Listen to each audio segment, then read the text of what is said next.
And I call the member for Clark. Deputy Speaker, yesterday I was delighted to meet Claire Weiss, the Tasmanian representative at the Parliamentary Carers event.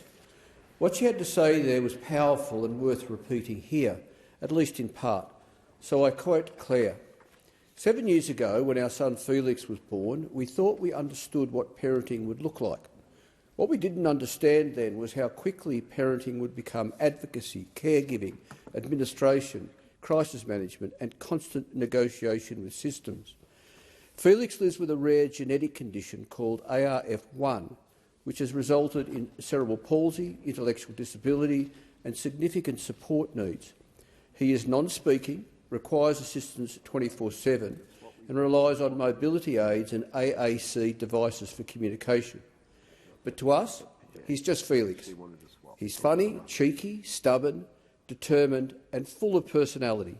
He's also a big brother to his 5-year-old sister Lily. Like many families entering the disability world for the first time, we suddenly found ourselves navigating specialists, hospital systems, therapy providers, education supports and the NDIS, all while trying to process the emotional reality of what our future now look like. For families like ours, there is no pause button.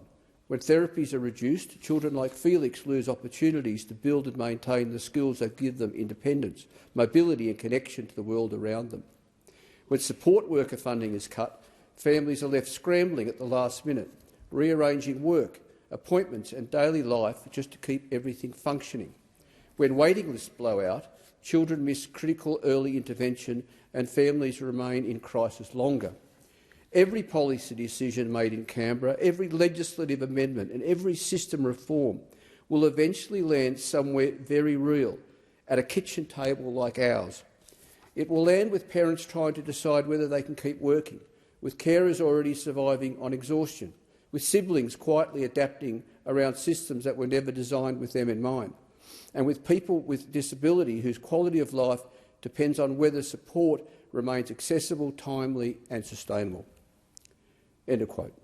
Deputy Speaker, Claire's personal experience eventually led her to create Care Plus Management, a support coordination and plan management enterprise which, along with her own family experience, makes her insights supremely valuable.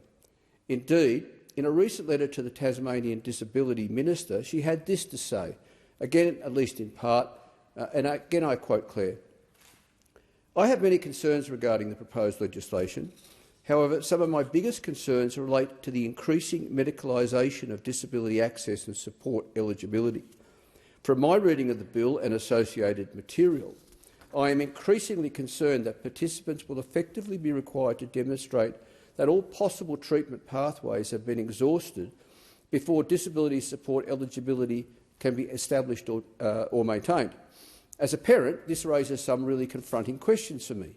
In Felix's case, he has cerebral palsy and has previously been assessed by his rehabilitation paediatrician through Tas Health as possibly not being an appropriate candidate for SDR surgery. However, another paediatrician or surgeon with less familiarity and clinical history of Felix may potentially form an entirely different opinion regarding whether he should undergo the procedure. That is what concerns me most about the direction of this legislation. Children and adults with disability may effectively be forced to pursue invasive and extremely expensive medical procedures with long and difficult rehabilitation timeframes simply to prove that their disability remains functionally impairing despite treatment attempts, even where there is conflicting medical opinion or significant uncertainty regarding the likely outcomes for that individual person. For some people, this may involve major orthopaedic or spinal surgeries, experimental treatments, intensive rehabilitation programs, or medications with significant side effects and limited evidence of long-term functional improvement. Families and participants should never be placed in a position where access to essential disability supports becomes contingent on undertaking high-risk medical interventions in an attempt to prove permanence. I worry about what this could mean more broadly for participants with cerebral palsy and other lifelong disabilities. Would families be expected to pursue spinal surgeries, orthopaedic procedures or other invasive interventions in order to establish permanency? At what point does this shift from disability support into requiring families to medically prove that their child cannot be fixed. What concerns me further is that this approach simply shifts costs into other already overwhelmed systems, particularly Medicare, the PBS and the public health system, while placing enormous emotional pressure on families navigating incredibly complex decisions regarding their child's care.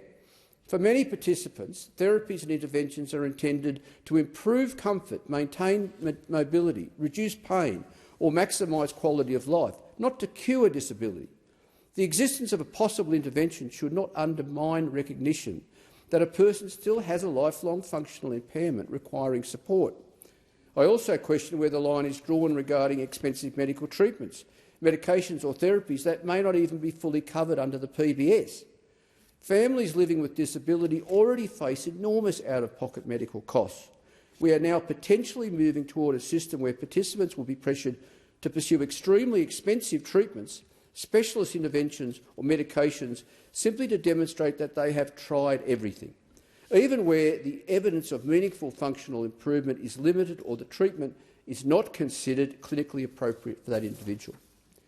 I am also deeply concerned regarding the proposed reduction of funding for social and community participation supports within core budgets. Whilst these supports are often portrayed publicly as nice to have or non-essential, the reality is they are frequently the only mechanism allowing people with disability to meaningfully participate in their communities. The disability community has spent decades advocating for inclusion, accessibility and equal participation in society. We have finally started seeing real progress: inclusive playgrounds, accessible beaches, community events, schools, sporting programs and councils beginning to genuinely consider accessibility and inclusion in planning and infrastructure.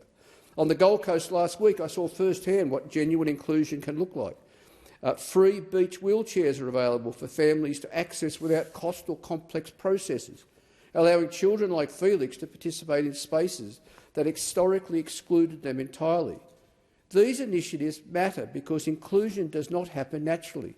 It requires intentional investment, support and accessibility. The federal government has publicly stated that the proposed NDIS reforms are expected to reduce projected scheme expenditure by approximately $35 billion over the coming 4 years. Whilst this is often framed politically as slowing growth, the reality is that the NDIS is not simply a budget line item. It is a workforce. Aside from areas such as assistive technology, almost every dollar spent through the scheme directly funds somebody's employment. Disability support workers, therapists, local area coordinators, support coordinators, plan managers, allied health professionals, admin staff, transport providers and community participation programs will all inevitably be impacted by reductions in funding flowing through the sector. This is likely to have significant broader economic consequences, particularly in regional communities where the disability sector has become a major source of employment growth over the past decade. It is also important to recognise that the disability and care workforce is overwhelmingly female, with women making up the substantial majority of the sector nationally. At a time when governments continue to speak about strengthening female workforce participation and investing in the care economy, these reforms risk doing the exact opposite, reducing jobs, suppressing wages and destabilising one of the country's largest female-dominated workforces. For decades, people with disability were largely hidden away from society. Many were segregated into institutions, group homes or isolated within their own homes because they simply did not have the supports required to safely and meaningfully participate in the community. Over the past 10 years since the inception of the NDIS, we have slowly started to see genuine social change occur. Disabled people are now visible in our communities every single day at playgrounds, beaches, sporting events, shopping centres, schools and workplaces. Slowly the stares from strangers have started to lessen. The whispered shh from a parent when their child asks questions about a disabled person in public has started to lessen. Society has slowly started normalising disability as part of everyday Australian life, because people with disability have finally been given the opportunity to actually participate in society. My greatest fear is that these proposed policy directions risk taking us backwards. If social and community participation supports are significantly reduced, many people with disability will once again become isolated behind closed doors, because participation will simply become inaccessible. Families already under enormous pressure will no longer have the support required to safely take their children into the community. Adults with disability will lose opportunities for connection, independence and visibility within society. I worry we are slowly moving back towards a system that values segregation over inclusion because inclusion is considered too expensive. The NDIS was never supposed to simply keep disabled people alive. It was supposed to allow people with disability to live meaningful lives as visible and valued members of Australian society. Once disabled people disappear from public life again, society stops designing for them, thinking about them and including them. History has already shown us where that leads." End of quote. Deputy Speaker, unsurprisingly, Claire also has much to say about plan management. She's a plan manager, which regrettably I need to truncate heavily here for the lack of speaking time. But I'll quote, "I remain extremely uneasy about the government's position on plan management and the broader messaging around fraud within the sector. Plan managers are already one of the most highly scrutinised parts of the scheme. We operate under registration requirements, auditing obligations, compliance standards, financial accountability frameworks and direct NDIA oversight. There are currently only approximately 1,443 registered plan managers, nationally supporting more than 460,000 plan-managed participants across Australia, despite the broader NDIS market consisting of more than 260,000 active service providers across the sector. In that context, registered plan managers already represent a relatively small and highly regulated subset of the overall disability workforce. More concerningly, the direction of the reforms appear to be moving towards consolidation of plan management into a small number of very large multinational or corporate providers. From an NDIS perspective, I worry this risks fundamentally undermining participant choice and control, one of the core principles the scheme was built upon. Smaller community-based plan managers often provide highly individualised support, understand local services, identify emerging safeguarding concerns early and assist participants to navigate increasingly complex systems in ways that large, centralised providers simply cannot replicate at scale.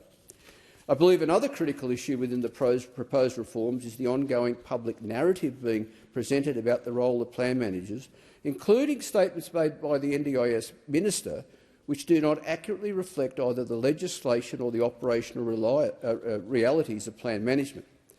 For example, there have been repeated suggestions that plan managers are driving unnecessary plan reassessments or financially benefiting from early plan reviews. However, plan managers cannot and have never been able to request a plan review on behalf of a participant under the legislation. Similarly, the suggestion that plan managers financially benefit from participants seeking earlier reassessments is fundamentally incorrect. Early plan reviews create significantly more administrative work, manual processing, participant communication, compliance monitoring and financial risk for plan managers, without any additional payment being received." End of quote. Deputy Speaker, I could go on and list my own concerns, like the financial inability of the Tasmanian government to fund the additional services that will be expected of it. But you know what, Deputy Speaker, I think I'll stick with Claire because she's done a better job than I ever could have done. And I'll give her the last word. And I quote for one final time. Claire says, "I fully appreciate the complexity of managing a scheme of this size and absolutely recognise the importance of ensuring the NDIS remains financially sustainable long term. My son Felix will rely on the NDIS for the entirety of his life, which means I have a deeply vested interest in ensuring the scheme continues to exist and remains viable not only for him but for future generations of Australians living with disability. Families like mine understand better than anyone that sustainability matters. However, sustainability cannot come at the expense of the fundamental purpose and philosophy of the NDIS itself. I strongly believe the current direction risks shifting the scheme away from one centred on inclusion, participation, independence and quality of life toward one focused predominantly on cost and containment, functional minimisation and restricting access to support. The NDIS was never intended to simply deliver the bare minimum required to keep disabled people alive. It was designed to allow people with disability to participate meaningfully in society, exercise choice and control and live with dignity as valued members of their communities. And I say thank you to Claire. She gives voice to countless people. And thank you, Deputy Speaker.